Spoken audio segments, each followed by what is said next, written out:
A wild one in LA. I'm Jimmy Toscano with the one and only Sherrod Blakely. Josue Pavon will be joining us momentarily, and Bobby Manning is holding it down in LA. Unless he's kicking it with the celebs after the game. I think I saw a couple of A-listers on the sidelines there, but hopefully Bobby will be able to join us at some point. This one, I don't even know where you want to start with this one, Sherrod. Celtics take this one 122-118 in overtime. Josue, how you doing, baby? Can you hear I'm us? good. I'm good, Jimmy. I'm All good. right. All right, you are good. You're good. Celtics are they're good with the result. I don't know if they're great with how they got the result. So sure, let's start with you. I mean, this one the Celtics were up 20 in the second half of this game, and it just like they just hit a brick wall, man. 6 minutes, I think 6 minutes 12 seconds without a single point. I think Matt Patricia took over offensive play calling during that stretch or something. I don't know what happened Oh there, man, that's but not fair. Wow. they righted the ship. I think LeBron, Westbrook, AD did everything they could in that comeback in that stretch to come back the way they did, and they just ran out of gas in the end. But Sherrod, give me your takeaway from this one. Well, I mean, to me, the biggest takeaway is that they got the win. I mean, that really has to be at the end of the day what you were hoping for because the Celtics have shown the ability to beat teams in a multitude of ways, and this is one that you have to put in the category of an ugly win. This is a game that should never have been as close as it should have went to overtime at all. Celtics should have won this thing in regulation, and the offense just hit one of those slumps that a Mm-hmm. very Matt Patricia like slump, as Jimmy would put it, and it happens. Particularly when particularly if you're a team like the Celtics who've been playing such ridiculously good offense for so much of the season, you're going to have games where your offense is going to be in the funk. And to me, the timing of this, it makes a lot of sense. It's your first real West Coast trip. You're playing teams that haven't played great but are trending in the right direction. Remember, Golden State was playing some of its better basketball when they went out and played them. Lakers have, after looking as though they were going to be one of the worst teams in the NBA this year, now they've upgraded themselves to just being a bad NBA team. And Mm-hmm. bad NBA teams are going to find ways to beat you in their building if you're not careful. So the Celtics, the big takeaway is you got to win, and now you can just kind of lick your wounds, figure out what you need to do better. The one criticism, and I don't even think it was a criticism. The one thing I wish um, Joe Mazzulla would get a better pulse for, because I don't think he has a pulse for this just yet to the level that I think he needs, is when to call the timeout and when not to. I was texting a scout earlier tonight, and they had mentioned to me that the Celtics are a team that at some point, some of those greatest strengths are going to become their greatest weaknesses. And Joe, the way that he empowers those guys to just figure things out on the fly has been a strength for the most part this season. But you're going to have nights where the coach is going to have to intervene and say, okay, fellas, let me tell you what we need to do to end this drought and get you guys back on track. And Mm-hmm. I didn't think Joe did a good job of that tonight. But again, at this point on the road, you want to find ways to get wins, and that's what they were able to do. Yeah, that's a Josue, you good were point, Sherrod. I feel like this thing escalated quickly, and this is a good lesson for the Celtics, of course, of how to protect the lead because that 20-point lead went away quickly. And Sherrod, yeah, you mentioned this isn't a great team. This isn't one of the top-notch teams in the NBA, but they were a motivated team. LeBron James was in downhill mode and attack mode, and the Celtics couldn't stop the bleeding. So that was something that they had to, moving forward, they have to make sure that they're able to control teams in the second half, especially when it matters the most in that fourth quarter. I mean, getting out to that 10-0 run the way the Lakers did, it made it look easy too.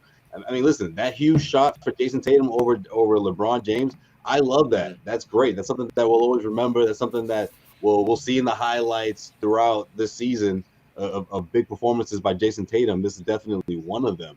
But man, if he doesn't make that, we're having a completely different conversation, right? All right. I mean, this game was really close. It came down to that. And I'm happy for Jayson Tatum to have that moment, but this has to be also a teaching moment for this Celtics team in how to control or how to maintain a double-digit lead in the second half. I mean, it was halfway through the third that they had that 20-point lead. and don't forget, and Anthony Davis missed those two free throws right there at the Yeah, end of the that was game. huge too. Yeah, you're right, Jimmy. If Yeah. one or two of those goes down, we could be talking, like you said, just we could be talking about one of the worst losses in the last couple of years for this team. I mean, this, My math is and correct. Yeah, and this that's is it. this is what John was worried about. And I think John, he can't do back to backs on the West Coast anymore, so I don't think John's gonna make this show tonight. But I'm sure he'll be at the next one. But John's big concern after that Warriors loss was that, is this team reverting back into old habits that we saw last season in December? So basically a year ago, where they got stagnant on offense. They stopped moving the ball around. They weren't working as hard as they needed to. And then you see what the Lakers are doing tonight. I mean, guys like LeBron and Westbrook are running you guys out of the gym in that fourth quarter there, and the Celtics are just kind of standing around, shell-shocked, turning the ball over, watching the ball, not playing their sort of brand, their style of basketball, up-tempo. It's one thing, when the threes are falling, everything's great, but when they're not, you got to find other ways to score. You got to be aggressive. You got to play defense. You got to get back in transition.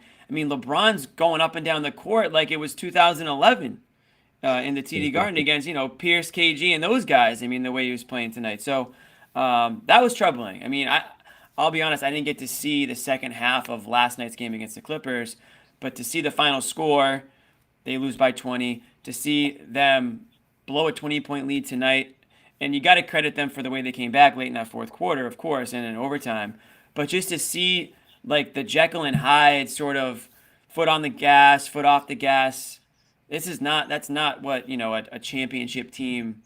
That's not how they can play basketball. And with the Milwaukee Bucks coming to town soon, very interested to see how that game plays out with some of the habits they're falling back into here. The Celtics have managed to find ways to win without being complete. And we talk about Rob Williams, but I think we're starting to see snippets of what Al Horford means to this team without Al Horford over an extended period of time. Blake Griffin, I think, has done a solid job for the most part filling in, but he's playing too many damn minutes. He's getting too many damn starts. Blake is in case of an emergency, doing his best, Sherrod. Damn. He is, but his best isn't that good. He might even tell you that he's playing too many minutes. If we're being honest and real, I mean, he doesn't suck. Sherrod's like, this isn't cute anymore. No, and I think the Celtics fans, they know what I'm saying. I mean, Blake isn't a bad player. He's just not. He doesn't give you what Al can give you consistently, and it's cute, as Josue put it. It's cute for a game or two, but Blake's spending way too much time with that first unit than I think the Celtics should be comfortable with. And Al means that much to them. They need to get Al back. And if you don't have Al and you don't have Rob, at some point it's going to add up and it's going to hurt you, slowly but surely. So I'm looking forward to getting Al back. I'm looking forward to getting Rob's ass out there at some point because, with all due respect to Blake Griffin, this ain't what he signed up for. He wants to be part of what's going on. He wasn't expecting to have like 3, 4, 5, 6 starts at this point in the season. I mean, that's a lot for a guy at this point in his career who joined a team like this with the role being to supplement from time to time, but not with any kind of regularity. And again, I don't want anyone to interpret it saying, it's Blake's fault that they lost. No, but it becomes a domino effect when you have guys who are at the end of your bench, like the Luke Kornets of the world and the Blake Griffins of the world, who are playing the minutes of first team all NBA defensive type guys. At some point, the difference between those two types of players is going to manifest itself. I mean, the Lakers are a crappy shooting team, and yet they were hanging around the 50% mark most of this game. They finished with like 48% from the field. And that includes Russell Westbrook going like 7 for 19 or something. So the rest of the team did a pretty damn good job of knocking down shots. The Celtics need all their pieces to be great. And as Jimmy kind of alluded to, when they play Milwaukee, I really hope that they have all their guys because we're never going to get a true sense of how good this team can really be until we see how Rob and Al work together in tandem and how Tatum and Brown and those guys work as a unit. Right now, we're seeing glimpses of what they can do, and those glimpses look pretty damn good, evident by their overall record. But you're not going to win a championship until you have your main guys from top to bottom around. This team that's one of the strengths of this team. They're collective sum, not the individuals. Well, you think about it tonight, a guy like Anthony Davis, who is playing, MVP level basketball as of late. Celtics had no answer for him tonight. None whatsoever, with Rob out, with Al out, Blake getting the extra minutes. You know, I'm a little concerned how they match up with teams that have dominant big men like that. You know, the Embiids. You know, Milwaukee. You know, with Giannis and Lopez. Obviously, I'm not putting Lopez in the same category, but he's having a good season on his own, of course. And you know, one of the really good defensive centers in this league. You go down the list and look at some other teams with big men. This is the weak spot for the Celtics is down low. They gave up 68 points in the paint tonight to the Lakers. And again, Sherrod, this is not a Lakers are by no means a team anyone's considering to be a championship contender. But they were able to do what they do against the Celtics. They exploit weakness, you know, and I think it goes back to what you said, Sherrod. Maybe in a situation where something like that is going wrong, the way it was for the Celtics, Mazzulla's got to be quicker to call a timeout. And I know we've read that he doesn't like to call timeouts in the middle of runs. He wants the players to figure it out on their own and sort of, you know, get out of whatever it is that they're getting. That's a learning experience and all that stuff. But I think there comes a time where you have to just say, okay, we're gonna stop the momentum here as best we can. You know, we're gonna run through some things in the huddle and see if we can right the ship that way. I mean, I just don't know if you can go 6 minutes without seeing your team score and not call a timeout in that span. Meanwhile, the Lakers are dropping, you know, points every other way down the other end. Well, he has to get a better pulse for when the game calls.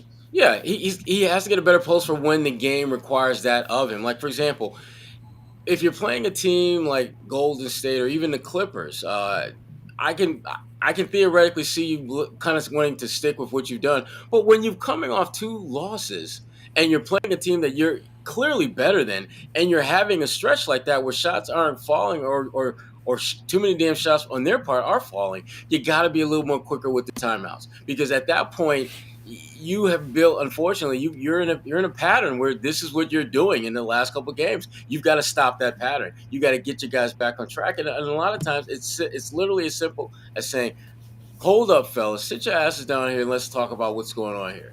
What is this?" And get their asses back out there and start balling. Because the thing we got to keep in mind is that things are only going to get tougher for the Celtics going forward, especially when you look at Milwaukee that has Chris Middleton back.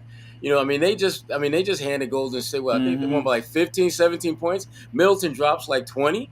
And so the Celtics, you're not necessarily thinking about Milwaukee, but I think you have to start thinking about the top tier teams and how can you best insulate yourself to be able to contend with them. Because Jimmy, the point that you made about the bigs, you know, Lopez, he's not having a great season per se, but he will be a great player against the Celtics because Milwaukee knows that's an area of weakness. As long as you don't have an Al Horford out there, as long as you don't have, you know, Rob Williams out there.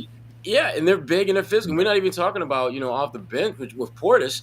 So, and then there's the whole that Giannis dude is pretty damn good. Yeah. So the Celtics, they have to really adhere to habits that make them great. And I thought that the last 3 games they got away from that a little bit. And maybe it's the fact that it's just, you know, it's their first trip on the West Coast, and you know, maybe they were feeling themselves a little bit because they look at the standings and they realize that there's no one in front of them and everyone's talking about how great they are and all this other stuff. And maybe they subconsciously start feeling themselves a little bit. I do think the last 3 games should be humbling for them. 2 of the games you lost, and the third one you really could have lost to the Lakers, even though you didn't. It was basically a tale of 2 halves. You crushed them in the first half, and you allowed them to get back to the game and get real comfortable in the second. They have to be better than that going forward. They got some time now to kind of kick their heels back and then just really process what went down on this trip. But bottom line is they have to be better than what we saw in this Lakers game. 100%. Yeah, I think they have to get comfortable in those moments, right, Sherrod? I mean, you talked about him calling Joe Mazzulla, making sure he called the timeouts at the right time. I mean, that last timeout was obviously an important one, the one that got them going, or at least turned things around coming out of it. But that's not always going to be the case. So those timely calls by Mazzulla is gonna go a long way in the second half. Not to say that the Celtics giving up, blowing a 20-point lead and being down by, you know, almost double digits. I mean, these guys were stunned. They were shocked, and I don't know exactly what went into that timeout. I would have loved to ask Joe Mazzulla after this one because they refocused. You know, it certainly helped. You saw them just sort of take a deep breath and, you know, gather themselves before going back out onto the floor, and I think that did help in a big way. But yeah, that was scary though, Sherrod. I mean, those last couple of minutes of that huge run by the Lakers, I was like, man, I've never seen the Celtics so stunned the way they were on offense and just chucking threes those last couple of possessions. I mean, Grant got one to go, luckily for the Celtics. I mean, fortunately, that sort of helped the momentum start to swing into their way. But man, a couple more of those empty shots, empty possessions, the game would have been an L. Would have been an L to what's been a relatively successful road trip. You know, now they on the right end of this win against the Lakers, this overtime win. But if it went the other way, I mean, Sherrod, what would you say? It wouldn't be a disappointing road trip, but you would say they could have. It would be disappointing. It'd be disappointing. Oh, hell yeah, it'd be disappointing. Hell yeah, it'd be disappointing.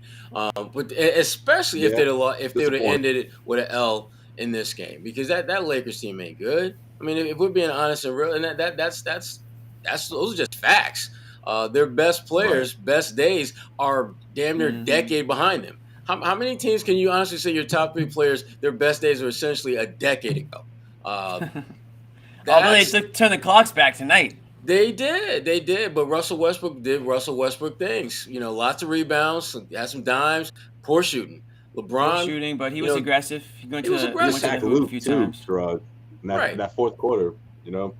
Yeah, I mean, he was good. I mean, this was the good Russell Westbrook, and you live with the shooting numbers because that's just who he is. But the bottom line is the Celtics are a better team, and they did not play like that in the second half. First half, they did just enough to remind everyone who was watching the game that we're the Celtics of 22-23. They're the Lakers of 22-23, and we're kind of better than them. And then the second half, it was just like, yeah, we were kind of better than them in the first half, but you know what?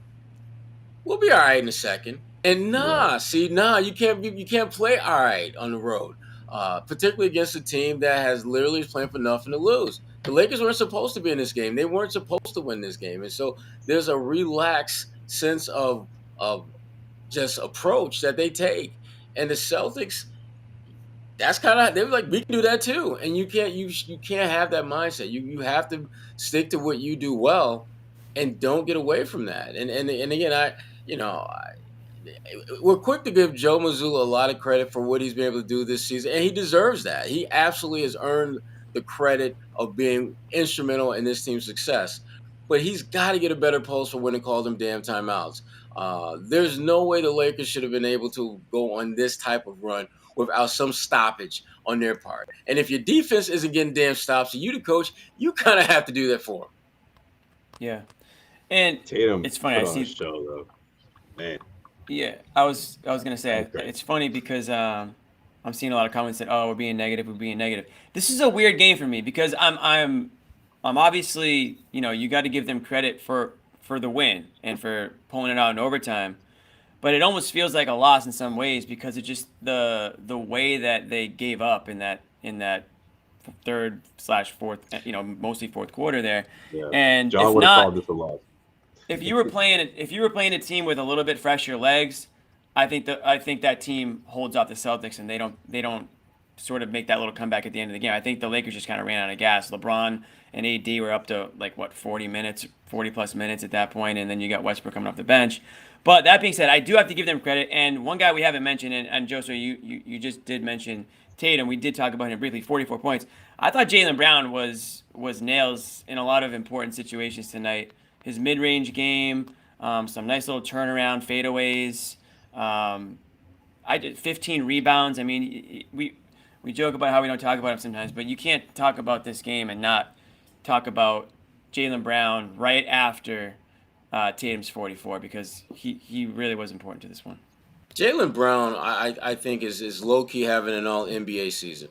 I think when you get to that, when you're thinking about the latter players who fall into that lower second team, third team range, Jaylen has to be in that conversation. When you look at not just the stats, but the impact of those stats. I mean, Jaylen makes big plays. His defense, his rebound, 15 rebounds from Jaylen Brown, that is not the norm. That is not, but they needed that from him tonight because, you know, again, with their lack of physicality and size, you're going to need your wings to play bigger than they normally are. And Jaylen is, I think, for the most part, has been good at that this year. You mentioned Tatum. I mean, one of the folks that was at the Lakers game was Drew Hanlon. And you better believe that I don't think anyone will be shocked if Tatum and Drew spend some time together today before this game working on some things. Yeah. I don't think it's a coincidence that Tatum has a couple of bad games. Drew Hanlon is in the house. Next game out, he drops 44. I don't think that all that stuff is just the basketball gods conspiring just to say, "Whoo, look what we Right. got." And Tatum, they're going to need him to learn from that Golden State loss, to learn from the Clippers loss, where you're dealing with someone who had, I mean, the Clippers are the to me, they're the blueprint of what two-way talent in the NBA looks like. When you talk about Kawhi, you talk about PG. If you're Jayson Tatum, have to learn from those games how to be more impactful. I don't think Tatum needs to score more or anything else like that. He just needs to make an impact. If that means you go 6 for 19, but your 4 of those 6 shots come in the fourth quarter and your team wins by 3, you have done your job. And he's steadily trending in that direction. Not as consistent, I think, as a top 5 player should be, but again, he's Tatum. I have to remind myself that he's only 24. I have to remind myself that he's still a young player in this league, even though when you look at his body of work, there are guys who've been in the league 5-10 years longer than him who haven't accomplished nearly as much as he has in such a short period of time. But to your earlier point, Jimmy, I mean, Jaylen is that dude, man. I mean, he when you're talking about the top 15, top 20 players in the NBA right now, Jaylen Brown has to be in that conversation. Has to. He's making a good case, and what it is now, it's just like he's just a scorer, like that's what he does best, and whether it's from 3, whether it's just like exploding to the rim as we've seen him do in the past, he can score a number of ways, and now he's got this nice little mid-range game that he pulls out a few times during this one tonight, late in the game, a nice little turnaround, like that's huge. That's kind of like the DeRozan game a little bit, where he's not relying on just threes. I'm seeing a little bit of that. On there, Jimmy. That's so true. if he can nail that part of his game down, then yeah, Sherrod. I mean, these All NBA arguments are going to be a lot easier to make for him. Guys, we got to pay a couple bills though. We got some great sponsors for the Garden Report. Allows us to keep doing the show. The first one, why don't we go with our friends at Com? Why don't we go with our friends at Com? Com.com/garden for 40% off a Com premium subscription. This game is the definition of why you need Com, okay? Celtics are up 20, then they're down 12 or whatever it was. They forced overtime, a couple big shots late in the OT there, and I mean, everyone's emotions are all over the place. And now you got to go to bed. It's 1:10 in the morning here in the East Coast, and we're just supposed to go to bed? Hell no. That's why we're doing this show.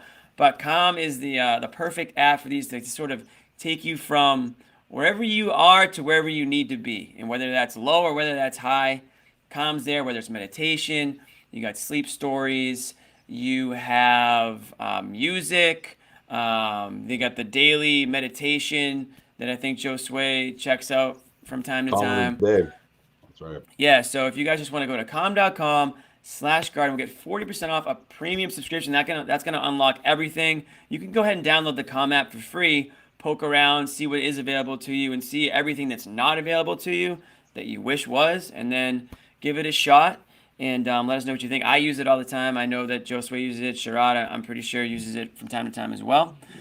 So once again, that's com.com/garden, 40% off. And then we got our friends at Athletic Greens, AG1. Okay, we talked about what Com can do for your mental. Well, Athletic Greens is there to help you feel better physically as well. So if you athleticgreens.com/garden, you get a free 1-year supply of vitamin D and 5 free travel packs with your first purchase. What is athleticgreens.com, you might ask? Well, it's basically a vitamin, mineral, nutrients packed powder that you just toss into a little glass of water in the morning, down the hatch, off on your way. It's got 75 of these minerals, vitamins, all this stuff that's going to help you just get through your day. It's perfect for your gut health. It's good for, honestly, it is good for your mental health as well. And it's just as cheap or cheaper than a cup of coffee, and about 100 times more nutritional. You don't want to be getting that fake energy from caffeine. Get your teeth all brown. And we're off the coffee train. Coffee is 2000 2021 or 2022. We're moving into the new year with Athletic Greens here. So check it out, athleticgreens.com/garden. Free 1 year supply of vitamin D and 5 free travel packs. And we have a new sponsor here, one of our newer sponsors, and this one's really exciting as well. Our friends at Rocket Money, formerly, what were they formerly called? Oh, Truebill. Formerly Truebill, now called Rocket Money. If you go to rocketmoney.com/garden, you can save possibly hundreds of dollars on unnecessary and unused subscriptions. So what Rocket Money will do is they'll group all the subscriptions that you have and don't even know in some cases that you have, some that are costing you money, some that might be, and they say, hey, what do you want to keep? What do you want to get rid of? We'll do all the dirty work for you. All you have to do is go to rocketmoney.com/garden and they will get you started. I'm actually excited for this one because over the years, I mean, you guys know what it's like. You're on a mailing list for one reason or another. You end up all of a sudden, you're getting charged $2 a month here, $5 a month here, $10 a month for stuff that you don't even remember what it's for. And unless you're checking your your statement every day or every week, you might miss these little charges that you might just breeze right past them. So Rocket Money is the perfect app to sort of get you back on track, get your finances right for the new year, right? You know, you get some Christmas gifts that you need to save up for, well, you might be able to save a couple bucks this way. So rocketmoney.com/garden, save hundreds and cancel unnecessary subscriptions right now. Okay, guys, thanks for hanging while we read through those I was gonna say, Jimmy, you can tell your friends to take over the that Netflix account that you guys are sharing. You know, we actually are sharing a couple of them. To be completely honest, they have you. It's a good reminder as to how many subscriptions you have. You know? Exactly. Well, we won't get into your subscriptions tonight, but I know you got a few. Oh wow! Shots fired. that sounds super shady. Come on, Jimmy. Play nice, kids. Play nice, kids. Hey, what can I say? What else, guys? I mean, Netflix accounts and this dude over here. So Celtics head home now. The West Coast trip is done. There's obviously some good things to take away, some bad, and I think the bad is more fresh in our mind right now because of the way things went. Golden State, the big loss the big loss last night against the Clippers, and then the way this one ended, yes, they got the win, and if they didn't, all hell would have broke loose, and we would have been, I think John would have just like woken up from his slumber because he would have just felt something went wrong, and he would have jumped on the show, and he would have been the first one to blast these guys, and they would have been rightfully so. And honestly, you can still blast them for the way that it went at points tonight.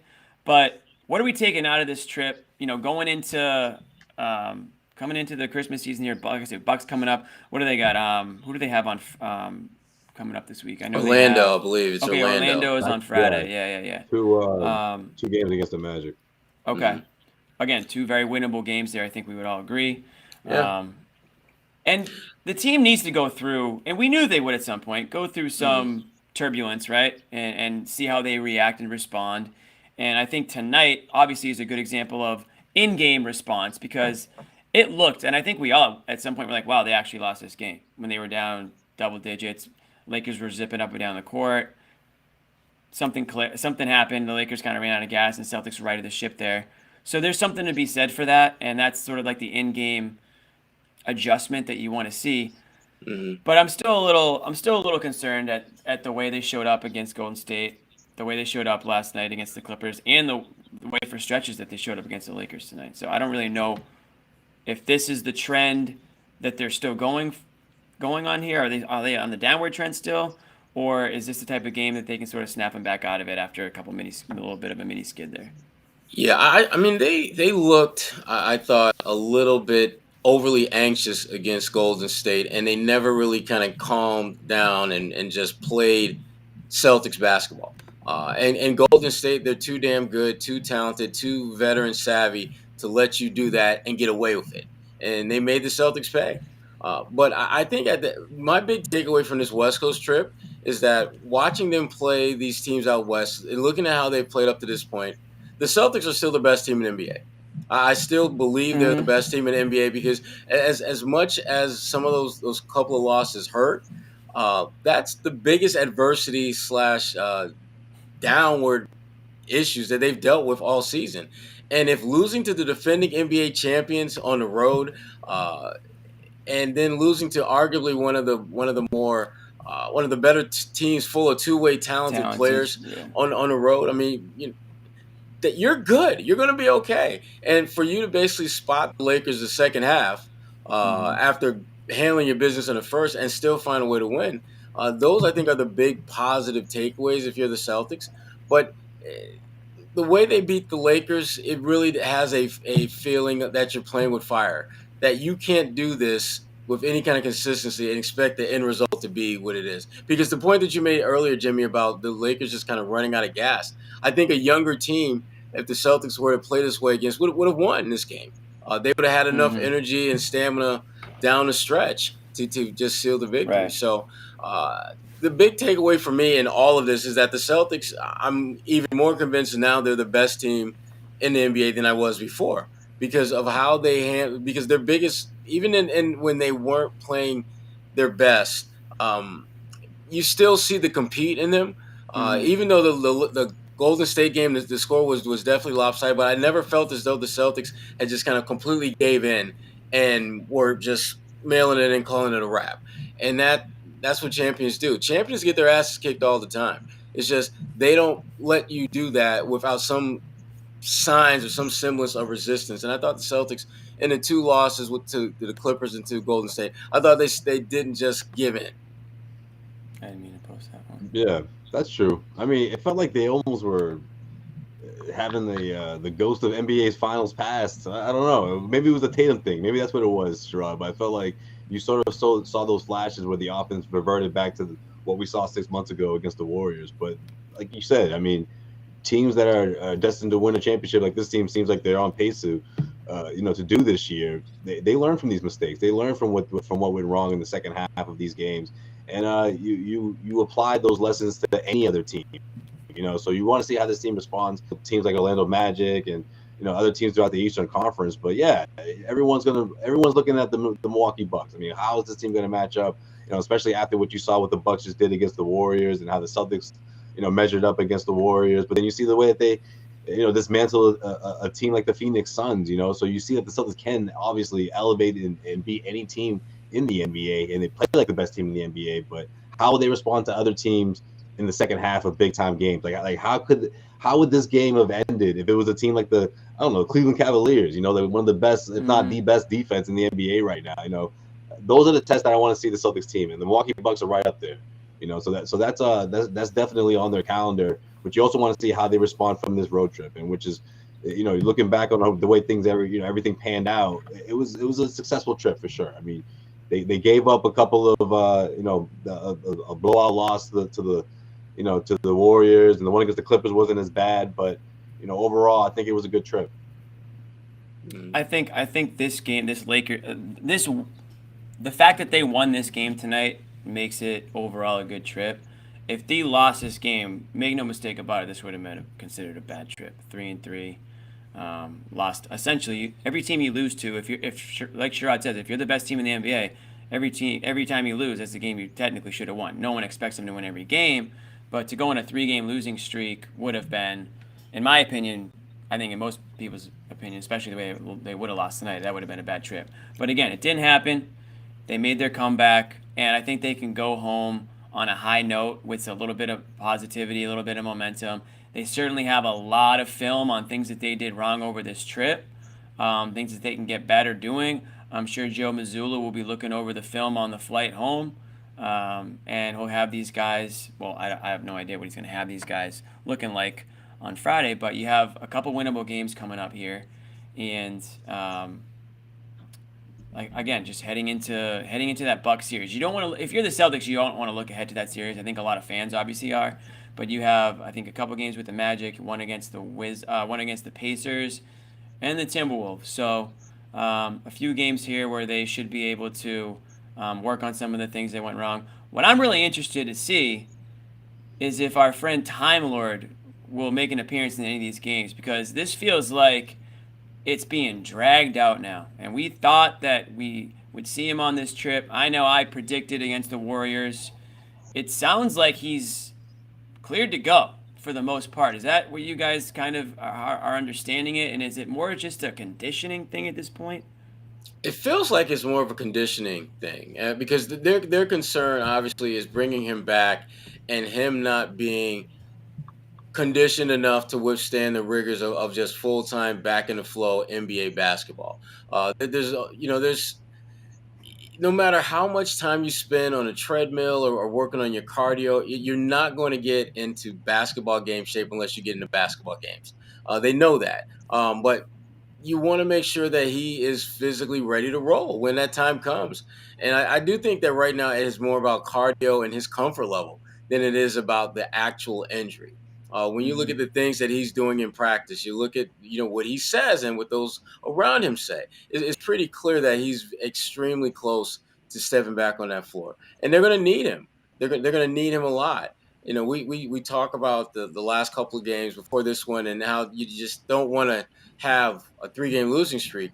I hate to break it to people, but that '08 team that was arguably the last really great Celtics team, they lost 3 in a row on a West Coast trip. And they followed that up with 10 straight wins and an NBA title. So it's not the worst thing that can happen in the world, but obviously you don't want to have to go through that. I think this Celtics team has the ability to just regroup and get back on a winning track that we saw before they came out west. And I would not be the least bit surprised if they reel off 5, 6, 7, 8 straight wins. I think they're that good. And I think the schedule, other than the Milwaukee game, which I think will obviously be a great one, but most of the games you feel very comfortable with their chances of winning, even in those games that are going to be a little bit tougher than others. So they're in a good spot, I think, right now to continue on the path that they've already started, which is to be the last team standing when all is said and done in the Eastern Conference. I just wonder about Rob. I don't want to rush him back either. But I'm a little disappointed that if he's cleared to play, he's not ready to go. I mean, I don't know if it's just is it really that bad of a conditioning issue right now? Is he out of shape? I mean, is it even about the knee? It feels like it's not. I'm not saying he should go back out there and play 30 minutes right off the bat. I don't think anyone doesn't play 30 minutes even when he's healthy. Exactly. He never has. So this guy can't give you 15. He can't give you like some of the Blake Griffin minutes tonight. I mean, if that's your biggest issue with the Celtics right now is that Blake's playing too many minutes, I mean, here's your answer right here. You got a pretty easy answer and a definite upgrade over that. I agree, Jimmy. I'm not really clear. I mean, why did he go on the trip? Just to work out, I guess, which is to be with the training staff out there. Is that? I mean, sure, you would know better. Go ahead, Josue. You were saying something. What did you say, Josue? No, I was gonna say he wants to be with the team. You gotta be involved. He can be with the team, but I mean, I'd rather him be. Whatever's gonna get him onto the court quicker is what I want. So if that means that's why I was asking. Is it better for him to be traveling with the team so he can get his specific workouts in with the training staff that travels, or is there better for him to be at the facility back, in Boston? I like him being with the team. I think there's the obvious benefit of that, which is he could potentially suit up for you. I think there's also non-obvious benefits, which is just the camaraderie that you have. And I know he knows these guys, but every year it's a different team, and every year your role might be slightly tweaked. And for Rob, I just think there's a benefit of him being around these guys. I think for him, from a mental health standpoint. Because remember, this is a guy that has had a lot of injuries, and he's spent a lot of time away from the team.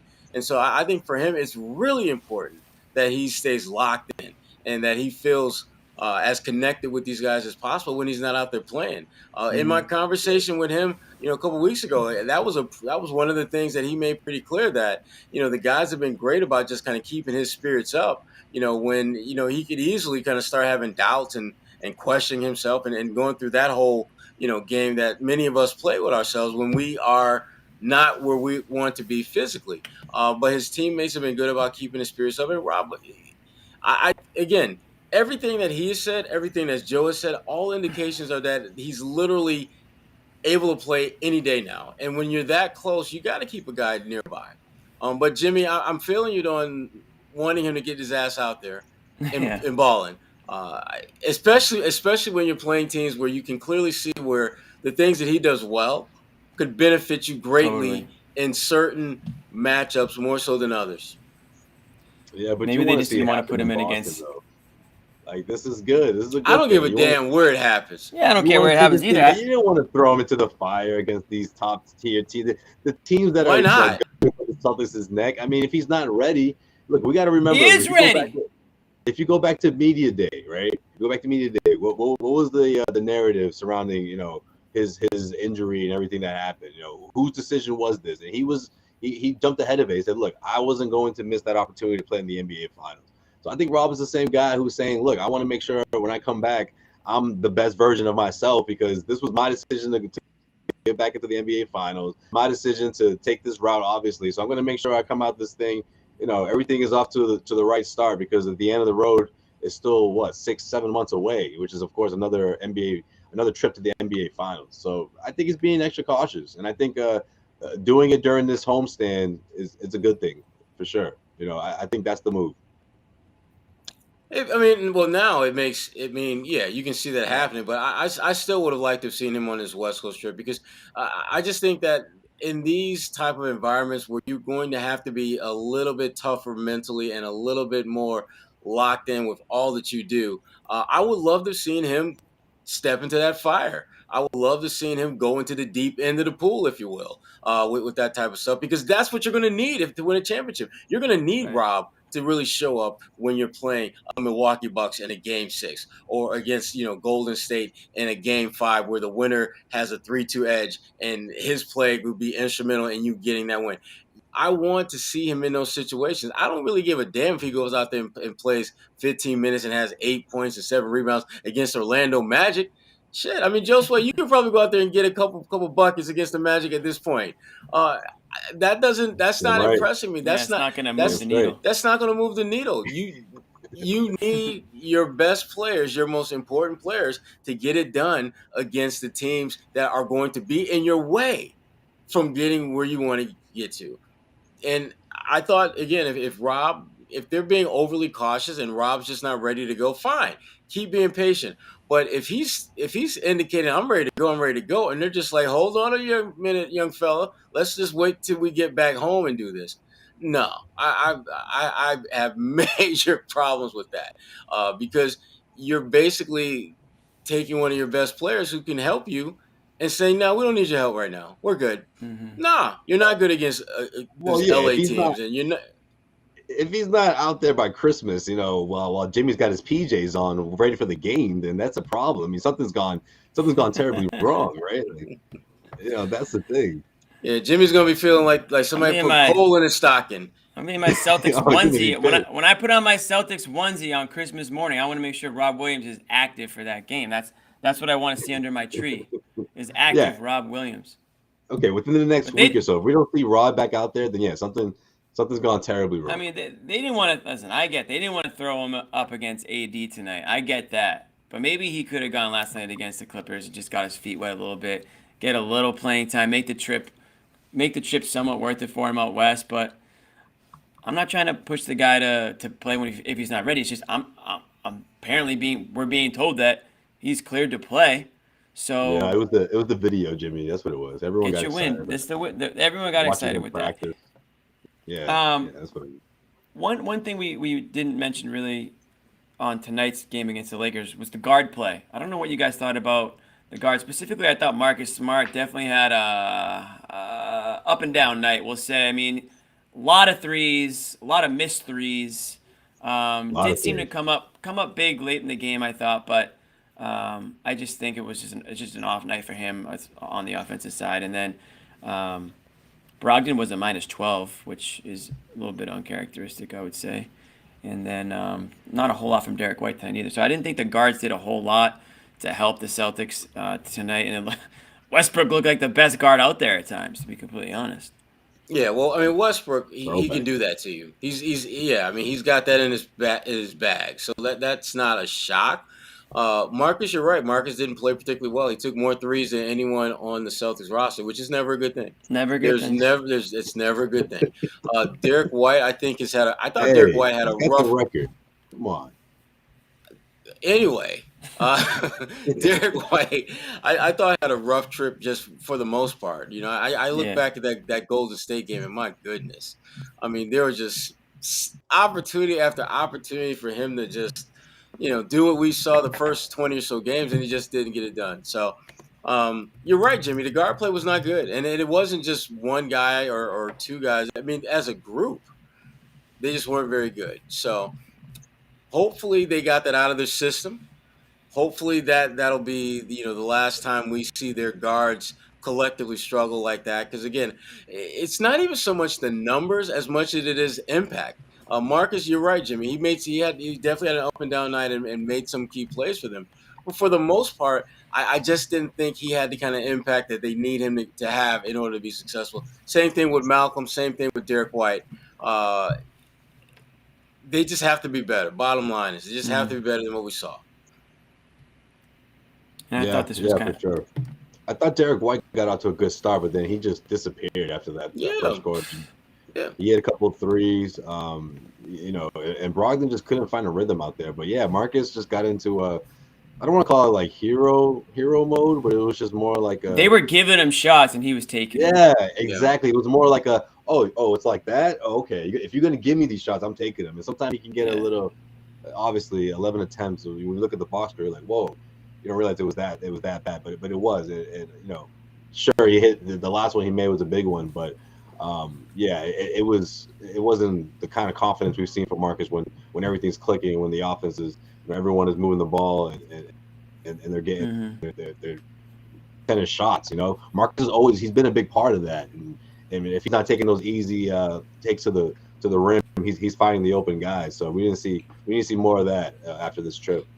What did you guys think of the decision that Joe made to not play Pritchard at all on a night when your guards were not playing particularly well? Yeah, it's I guess interesting.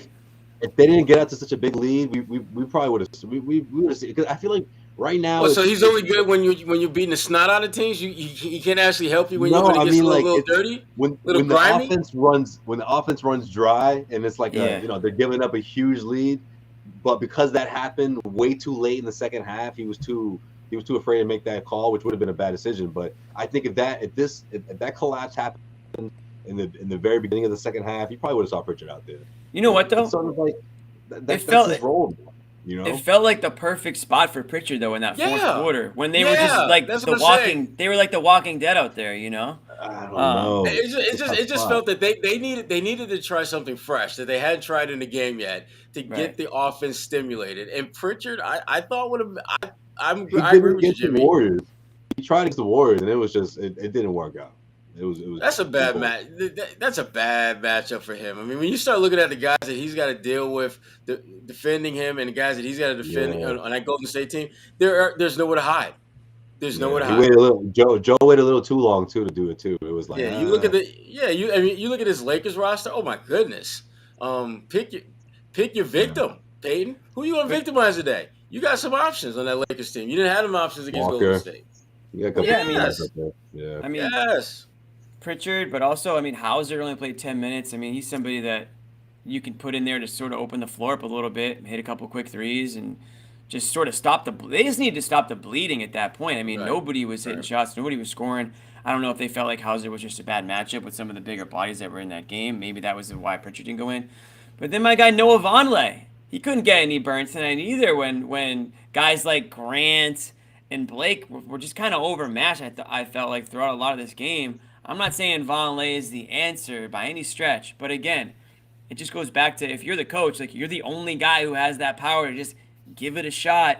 Maybe something clicks. Maybe there's something that he can do differently. You're just nervous when Luke's not there for too long. That's what it is, Jimmy. You don't like that. No, that's our guy Bobby, who I'm not sure if we're gonna try to get Bobby on the show here if we can hang out for another like 5-10 minutes. I don't know if we're gonna last, but we'll have Bobby to answer to Luke tonight. What did he do? Let me see. Luke had like 24 minutes. Yeah, he was fine. Luke was fine. Luke's not hurting you. No, Luke is fine. Luke, and that's to me. That's literally has to be his job. Don't hurt us when you play. Yeah. Don't make mistakes that force Joe Mazzulla to yank you out ASAP. And he's not doing it. Give Luke his credit. Luke has gotten better as the season's progressed. I don't think there's any doubt about that. He went from someone who you kind of had to throw out there because you literally had no other warm bodies who were 6'10" or taller to throw out there. And now he's a guy that you need to be thinking about how to utilize him going forward. Not in a prominent role per se, but as a guy that can step out on the floor and give you some positive minutes for the most part. Luke has earned the right to be that guy. And I'm curious as anyone to see how is this going to play out when Time Lord comes back. I mean, obviously, Rob is going to get the bulk of the minutes at that position, but are they going to find ways to maybe get Luke out there for 5 or 10 minutes here or there? Or will Luke basically become, in case of an emergency, you might play, but for most nights, you're not? It's still unclear how the Celtics plan to use him going forward, but it's a great problem if you're Brad Stevens to have, where you got a guy that you trust that you can throw him out there for a few minutes, you can keep him on the bench. He's not going to play any different whether he plays every game or plays every other game. Yeah. No, and when Rob comes back, if Rob comes back, and then when Al gets back, I mean, those are minutes that are going to be significantly cut into. I mean, I'm saying like Vonleh. If Vonleh can't play on a night where Rob's out, Horford's out, Blake's getting torched, Grant's getting. If he can't get minutes on a night like tonight, then I don't know if we're ever going to see that guy again. At least not in a competitive game. But that's why it's so important to get like Horford back. I mean, man, how many kids is that for Horford now? How many kids is that for Horford? He's got to start in 5 now. Does he? Maybe that's it then. Maybe that was the final straw. But I think it just goes to show how important. It does go to show how important Horford is to this team. I mean, no one's saying he's a number one option, obviously, but what he's able to do to connect them on both ends of the court. It just the value that he has for them, and great that they were able to lock him up for a couple more years at a reasonable price. Because he's still got it at the age he's at. He's one of the few players who's still playing and has adjusted his game in a way that he can be highly effective in big minutes at a later stage of his career. And we saw it tonight with a couple of future Hall of Famers on the Lakers. But I think Horford's going to have Horford's one of those players where he's just had such a solid career, and he's been he's a quieter guy. He's not a highlight reel guy, so he's done it a little bit more under the radar than some of these other guys have, but for him to be able to still have such a positive effect on a championship contending team at this stage of his career, when 2 years ago he was DNP'd in Oklahoma City, I think a lot of people thought that he might not have had a whole lot left at that point. Not because he couldn't play, but just the situation over there in Oklahoma City. He's revitalized his career completely. And we're seeing how important it is on nights like tonight and last night and a couple games here on this trip, where he was very sorely missed. Yeah, and that whole Go ahead, Josue, you got it. No, I was going to say his impact on both ends of the floor. I mean, it can't be overlooked. And even when he's not playing on the second night, it's a back-to-back. You see that bounce back the following game, and it's his presence on both ends. Whether it's getting guys the ball, he's such a good passer, being able to switch and guard the perimeter, and especially in the Celtics struggle in transition defense, which happened a lot throughout this road trip. I mean, this team certainly missed his presence, and it's on both ends, but especially on the defensive end of the floor. So hopefully we'll see him back on Friday night, because I think that's had a lot to do with with why the Celtics have been giving up a lot of points in this, especially in these back-to-back games in Los Angeles. Yeah, I mean, the whole Al Horford experience when he was in OKC, it's almost like he got like a 1-year sabbatical from the NBA. Remember a good chunk of that time, they just basically said, you collect these checks and practice. That's your job. Right. Collect checks, practice. But their trainers helped them out too in a big way, right? Like they were working out like crazy throughout that time. Yeah. So, I mean, he had a good, like basically a year to condition his body without any significant wear and tear along the process. So it's Al, it's really good to see him contribute, because to your point, a lot of people thought that he was done.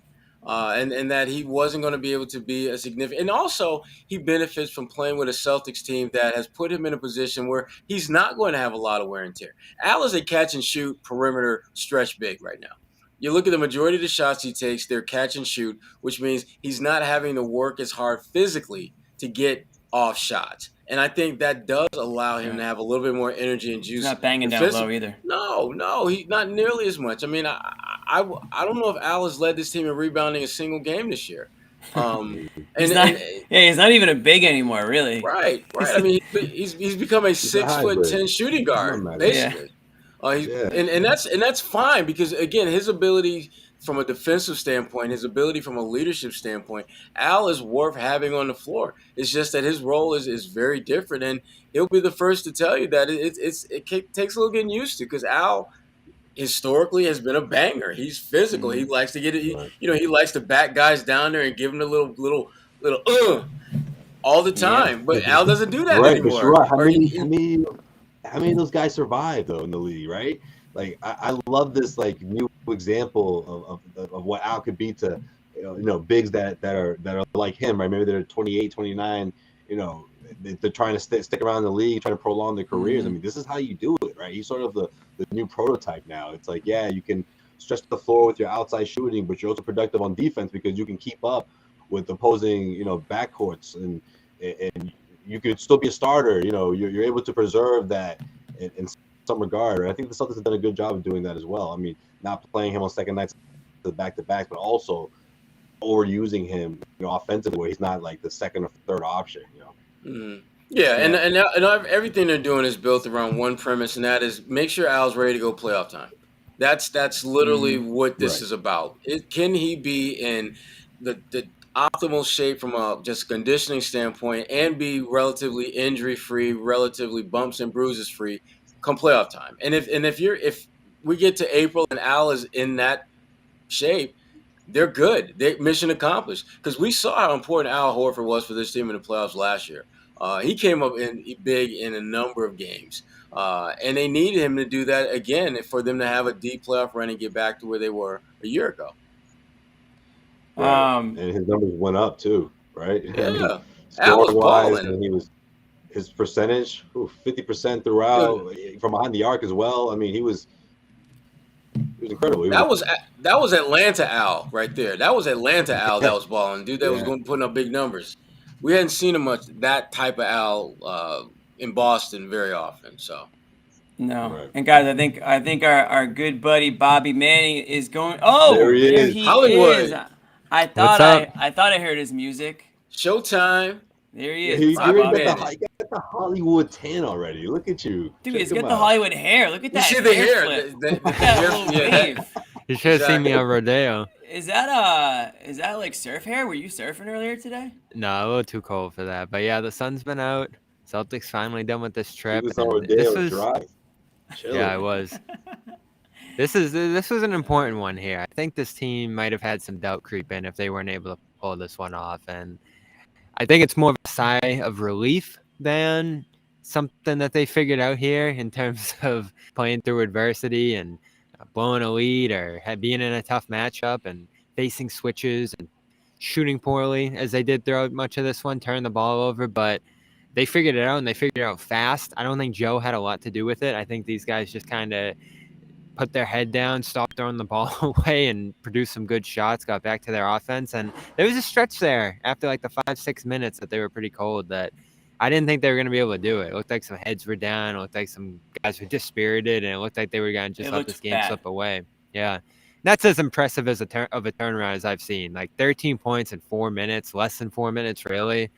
That was some crazy stuff in this one. I was actually talking to Paul Pierce, and he had never really even seen a couple different swings like that. So, it was almost like a college game. I was telling him, and he agreed with that. This was as crazy as it gets. I don't know if you guys remember. I asked him the craziest Celtics-Lakers game he played in, and he said it was the one where Antoine Walker hit a shot off the backboard or something like that. That's obviously before early 2000s. They ruled it off, and then they reviewed it and they counted it. Yeah, that was that takes me back. He had the ball in his hands. He was like, Antoine was like, when they went to Eastern Conference Finals, every West Coast road trip wore headbands, and they counted that through. Yeah. Oh man, Kobe was saying no. He immediately said it was no basket. They reviewed it, and then, which is a big deal back then. They didn't do that often, and they said that it was. No. Damn, Josue's got the Kobe shot went in. play-by-play. Excuse me. Kobe went in, and then they said it was. They counted it, and then they reviewed it. They said it was. I too knew late. Josue would have all the details of that. No I think one he knows just the completely 2000s. flipped the story, I think, though. My bad. No one That's what knows. it was. Yeah. No one knows Kobe 2000 looked like a Celtics game basketball. winner from Josue. Kobe, but it wasn't. Yeah. Yeah, so it was Yeah. cool seeing Pierce. He wouldn't jump on the camera, but got to chat Oh, with him for a That would have minute. been But nice. yeah, Bobby. all the stars were out for this one. I think I saw Ben Affleck. Was he there too? I didn't get a good look at the court side. We were over by Mayweather. They had all their okay. jackets on, his whole crew. But Okay. Mayweather, actually. Robbie's just dropping names. Okay, there you go. that's what it is out here at these Lakers games. I'm talking to Bobby. Paul. Oh no, we're chilling by Mayweather. You know. Yeah. My boy Floyd. Well, actually, Bobby, are you a little concerned with the last 3 games? Yes, I think it shows you Specifically that what? this. I think it shows you that this team isn't miles ahead of the league, and I was always skeptical that they were. I think they have some issues that can creep up occasionally, namely ball control. In this one, it was crazy how no one could really settle them down, and you saw how Smart's still probably the best option out of everybody. Like even Brogdon was out of control in this one. Yeah. It hurts not having Al. I think that became apparent in the 4th game without him now, I think. The Blake just minutes talking about worth that. in. He got off to a good start, but Luke picked them up, and Jaylen actually gave Luke a ton of credit for his efforts late in the 4th and into overtime. All the offensive rebounding. They put him on Russ. I think that was a huge part of the game plan to draw Russ into shooting a lot of the shots he did in overtime there, and he kind of flamed out. Some other guys on the Lakers weren't able to support some incredible efforts from LeBron and Davis, and man, it was cool seeing LeBron playing at that level out here. So they really brought it to them. But yeah, I'm concerned, Jimmy, because when the shooting's gone, I don't think they have great outlets to get to the rim and score there. The mid-range can come and go. Luckily, they have Jaylen to kind of fill that area if they're not shooting well.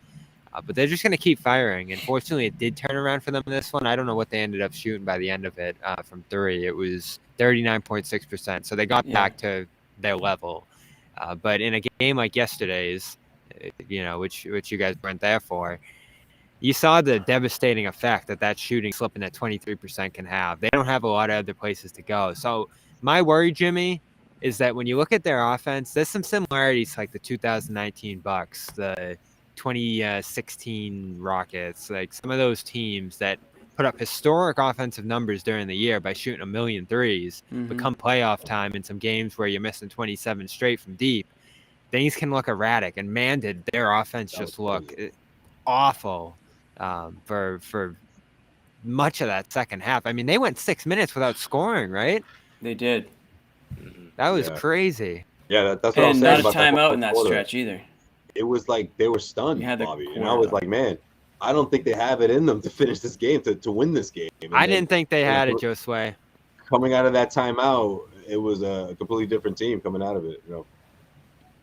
Yeah, was there anything specifically that happened that stopped that Lakers run and got the Celtics kind of back going? I mean, they went on a pretty good run of their own, to be completely honest, to end that game into the overtime. I don't know if it was anything that they did differently or if it was just did the Lakers just kind of run out of gas there. I mean, LeBron was up at 40-plus minutes. AD was leaving. AD couldn't even hit his free throws by the end of that 4th quarter. I think he was so tired. Was it a little bit of both there that the Lakers just kind of tired themselves up? I mean, they were going up and down the court like madmen. I thought they were going to run the Celtics out of the building completely. Well, Tatum settled down. I thought that was the key. Yeah. And Jaylen said they had to get the ball to him, and they did. So credit Smart for that. I thought he set up some good plays to get Tatum close to the basket. He found Grant for the 3, as the guy in the chat there says. And that's where things really started to change. I mean, that to have the endurance, you talk about endurance there, Jimmy, of Davis and LeBron versus Tatum and Brown, to throw down that kind of dunk that Tatum almost did on LeBron there. It's a key moment. I thought they needed those 3 points, so I thought when he went up and did that wasn't going to be enough. But then they get those missed free throws that effectively swung the game, the point total that they needed right there. And Smart hit a big 3 too. So I think Jaylen kind of deferred to Tatum, and Tatum was, I think, great down the stretch of the 4th quarter there. And then their defense really tightened up into overtime with Luke on the court. That's a good look for them. And it's going to be great getting Al back, as I heard you guys talking about when I came in. It's crucial that he's back because, man, Griffin and Kornet, I think, gave them just about everything they could the last 3-4 games here, and that was about all you were going to get from those guys playing the level of minutes that they did there. You guys are so mean to Blake. Man. You and Sherrod. It's incredible. Blake's good. Again, though, you've reached he's a point in this that game. He's good. Yeah, I mean, Blake has a very specific role, and Expiration you're asking point, him to do too. more. You're asking him to do more than he, at this point in his career, should be asked to do in order to be effective. That's my only issue. It hurts watching him shoot those threes, though. Oh, man. They kept giving him those. We'll be saying that when the 30 for 30 comes out, Bobby. You know. I love Blake. I love what he's giving this team right now. I actually was kind of planning on writing him coming into this one. I'm probably going to scrap that one because I don't think he had the best game. But they're doing some cool stuff with him in the high post.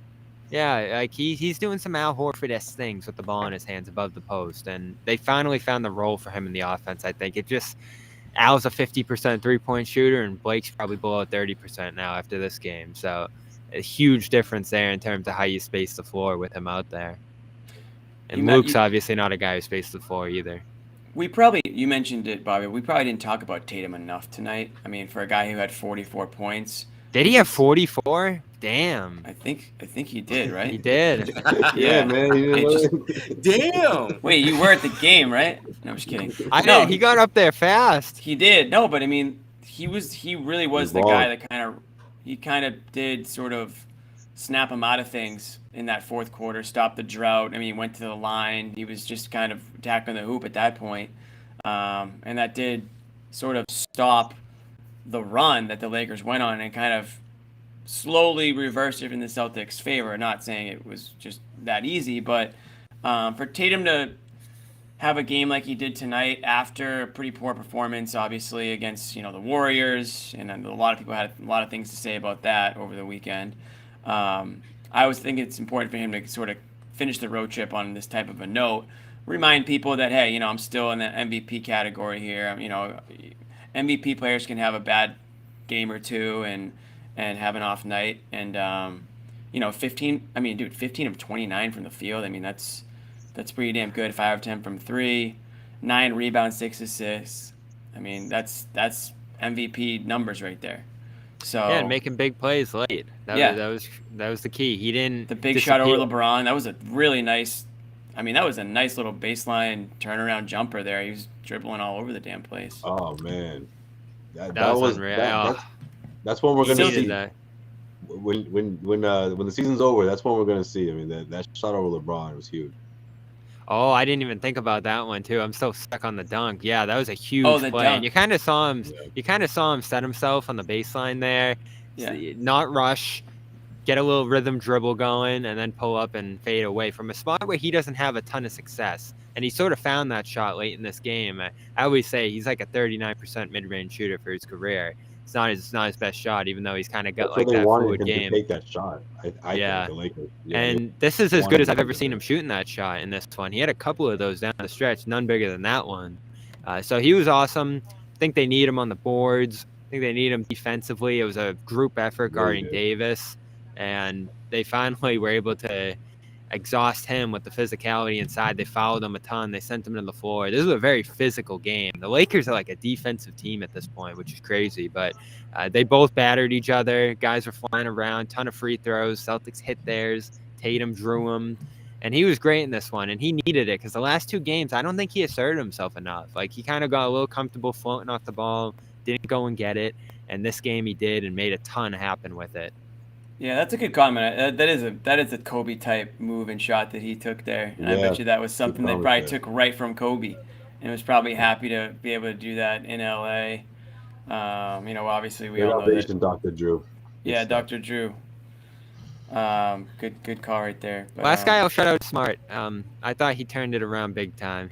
He was awful. Oh, he had to turn it around. He was tough duty to start. What do you think clicked for him, Sherrod? With Smart? You're talking about Smart Marcus, or Tatum? Yeah, Marcus. I don't think there's any one specific thing that clicked. I just think that the moment, if anything, Marcus, we've seen him time and time again have not so great shooting nights, and then he'll just make like this, no, Marcus, don't shoot it. Wow, what a great shot you just made. So I think for him, a lot of times it's just the moment and just recognizing and embracing whether he's in position to make the most of it. I would say that more times than not in his career, he has made the most of those moments. That doesn't take away the elevated blood pressure that many of us feel when he's Yeah. taking those Well, shots. he missed open threes, Yeah, tonight. He and missed a lot of open threes. but the thing about Marcus, though, that I've always respected is that there's a fearlessness about him when it comes to those moments. Mhm. You never ever get a sense that he's afraid of the moment, that he's afraid to fail. And I don't think that the NBA has enough players, to be candid with you, who have that DNA. I think a lot of players play it safe. If I'm on the floor and I'm playing with two really great players, I may have an open shot, but maybe I'm afraid to fail, so I'm just going to pass it to Jayson Tatum, who that's his job to make those shots, even though I might be wide open and I could be that guy. So Marcus, I just think he recognizes the moment and figures out whether he's ready to make the most of it or whether he needs to get it to someone else who's in better position to. Bobby, were you there for the Marcus post game Yes. tonight? Yeah. Yeah. A lot of trust. I'm seeing the quote. Was he like sick tonight? Was he sick? Oh, Yeah. that might have been the beginning. Yeah, all of us were still in with Brown at the beginning of Smart's presser, so I didn't catch the beginning of it. But I do have the audio. What was he saying? I'm just reading tweets on Twitter. I got one from John Corrales said, Marcus Smart on why he had to leave the floor late in the game. Quote, a little bit under the weather. I actually had to vomit, so I didn't want to ruin the floor at Crypto, so I got my butt in the back. Oh, damn. So Go in the back with the bucket. I guess we got to give Marcus Smart a shout out for a little flu game tonight. Really, if he really did leave the game to go throw up and then come back out and finish the game, that's pretty badass. There was something he ate. Yeah, could have been, but I don't know. He says he was sick, so I don't know what he's got going on. Everyone's sick right now, I feel like, but credit Marcus Smart for that. Athletic Greens. Not if you got Athletic Greens. It's a great segue, Bobby, because we do have to shout out our sponsors one more time before we call it a night. So Athletic Greens, if you go to athleticgreens.com/garden, get a free 1-year supply of vitamin D and 5 free travel packs with your first purchase. Quick little pour the powder into the cup in the morning, down the hatch you go. 75 vitamins, minerals, probiotics, prebiotics, all those good stuff. That is athleticgreens.com/garden. And we got our good friends over at Calm. That's calm.com/garden for 40% off a Calm premium subscription. Everything from sleep stories to meditation to music to soundscapes. I'd fire up my app right now, but I don't want to drive you guys crazy. Just get a little rain action. Right now I'm on rain. Sometimes I'm on crickets. I got a lot of different soundscapes that I go through. Meditation, if you want to get into meditation, that's really good for your health. A little meditation in the morning, start your day off right. So calm.com/garden, 40% off. That's a legit subscription right there. Great gift, right? Nice little thoughtful gift for Christmas too. If you have a loved one who you think could benefit from a little calmness and you don't want to say, hey, you're crazy. This is just a subtle way to say, hey, you're crazy. You should check. And lastly, our newest sponsor to the show, Rocket Money. Thank you. Rocket Money. Rocketmoney.com/garden to save hundreds. Cancel your unnecessary subscriptions right now. I want to make sure that I don't. I want to make sure that I nail this one because it is our newer subscription. So I'm just going to read this real quick. So it's Rocket Money. Are you guys wasting money on subscriptions? 80% of people have subscriptions they forgot about. Maybe for you, it's an unused Amazon Prime account or a account. Josue's got a few that I'm sure he doesn't want to mention, forgets about from time to time. It never gets streamed. There's this great app I use that helps me track all my expenses. And because of it, I no longer waste money on my subscriptions I don't even use. You might have heard of it. It's called Rocket Money, formerly known as Truebill. So you want to get rid of those subscriptions with Rocket Money. Go to rocketmoney.com/garden, and you can save hundreds of dollars per year.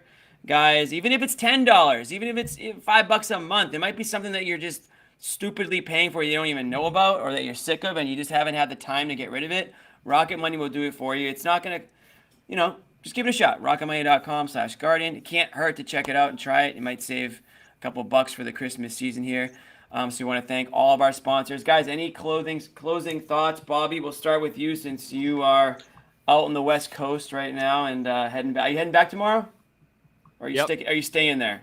Okay. No, I got it. I got the crazy journey tomorrow back east, but This is a great trip. I think they did exactly what they needed to. They won more games than they lost. They staved off the Bucks, who are still right there with them at the top of the East, really putting pressure on them. So if they slipped up in a couple of these games, Bucks would have been pretty much tied with them at the top of the East there. So it was important that they did that, show that they could win without Horford, get him through that COVID stretch, the birth, and he'll be back and pretty fresh, I'd assume, after not playing for this long on Friday against the Magic.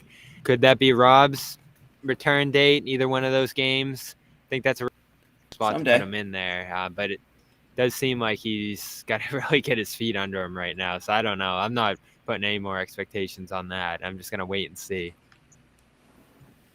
What about you, Sherrod? You got anything for? Yeah. I mean, the biggest thing is just winning, just getting back on track, setting the tone for what's going to be a long homestand, hoping to build off of the Lakers win, and just remembering who they are. I mean, I think that there were stretches where they kind of lost sight of that, and we've seen them leading up to the West Coast trip really get back to being a solid, fundamentally strong defensive team, who, by the way, was having historic offensive stretch.